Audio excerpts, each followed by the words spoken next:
তাআলা আনহু রাবি, তিনি বর্ণনা করেছেন প্রথম হাদিসেই আল্লাহর হাবিব কামলেওয়ালা ইরশাদ করেছেন, যখন শাবানুল মুআজ্জমের অর্ধ রজনী আসে, মধ্য রজনী আসে, কুমু লাইলাহা সুমু নাহারাহা, সারা রাত ইবাদত করো, সারাদিন রোজা রাখো। আল্লাহ পাক রব্বুল আলামিনের হাবিবের এই আদেশ আল্লাহরই আদেশ।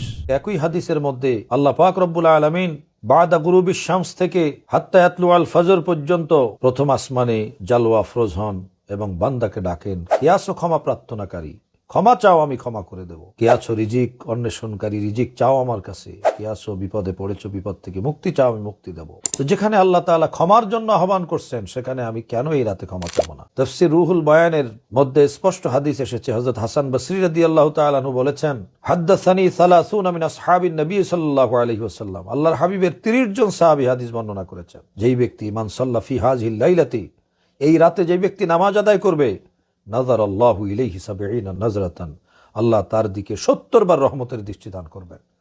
প্রত্যেকবারে ৭০টি মনের আশা হাজত পূর্ণ হবে।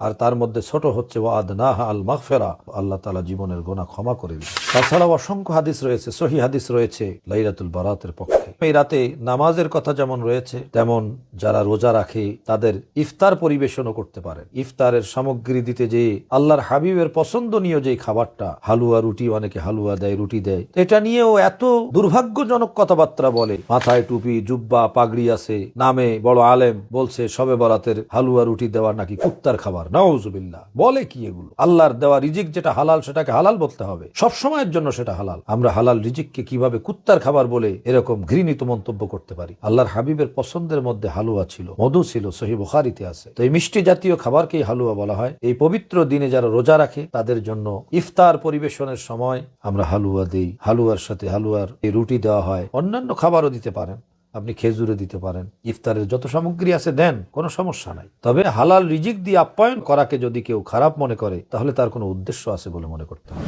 আসুন আমরা এই বরকতময় রজনীতে সারা রাত নামাজ পড়ি, জিকির করি, আল্লাহর কাছে দোয়া করি, তেলাওয়াত করি, তারপরে দিনের বেলা রোজা রাখি, রোজার শেষে ইফতার পরিবেশন করি। সেই পরিবেশনে হালুয়া থাকুক আমাদের, কারণ আল্লাহর হাবিবের পছন্দের খাবার। আল্লাহ তাআলা আমাদেরকে এই বরকতময় রজনীতে বেশি বেশি নেক আমল করার, দিনের বেলা রোজা রাখার তৌফিক দান করুন এবং পরস্পর সবার মধ্যে এই আমল করার জন্য আমরা উৎসাহিত করি। ভালো কাজে সহযোগিতা করলেই আল্লাহ রসুল খুশি হবেন এবং দুনিয়া আখিরাতের কল্যাণ হবে।